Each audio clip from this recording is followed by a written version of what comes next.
Kadri-Liis, palju õnne! Porsche karikasarja esimene võit tuli sul täna ära.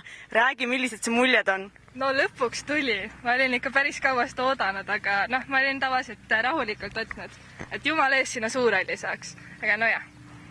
Sa lähed oma treeneri jälgides, et Paul, kes praegu Venemaal võistleb, on ka tuntud oma võitude poolest.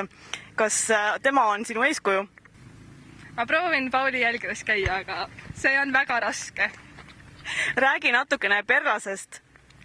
No, ta on põllu pealt võetud, Leedu põllult tuli. Ja eks algus oli väga keeruline, et mõnedel läksid siin puusaluud ja põlved, aga lõpuks oleme käima saanud asja.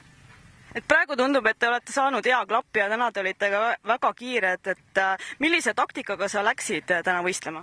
No ma tahtsin puhast sõitu, aga tõkked olid päris värvilised, et selles suhtes, et ta nüüd nii kindel ei ole. Aga eilsed stardid aitasid kaasa, et siis ta on natuke väsinud, sest ta nii väga ei vaadanud neid tõkkeid. Et sa olid üks vähestest ratsanikest, kes tegelikult siin selles parkuuris leidis ka ühe lõikamise koha. Et enamus ei võtnud seda riski, aga sina võtsid, et kas see risk oli sul alguses plaanis või vaatasid enne konkurente? Ei no see tuli mul 4. tõkkel, et võib-olla 5. võiks pöörata. Tänan, et siis fotograafi ellu jätsid. Jah, ma üritasin teha seda. Selge, aga ma soovin sulle järgmistel etappidel sama palju võite ja loodetavasti kohtume sinuga Saku Suurrallis. Aitäh!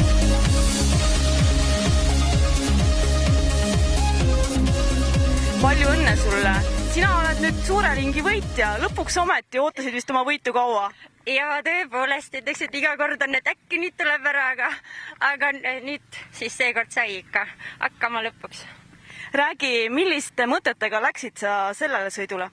Ausalt öeldes kõige lootusetumate, et kuna see ajast tuli üks maha ja siis tundus, et hobune on juba suve sellest etapist juba väsinud ka, siis oli mõte, et saaks puhtalt ära sõidetud ja läks kohe nii.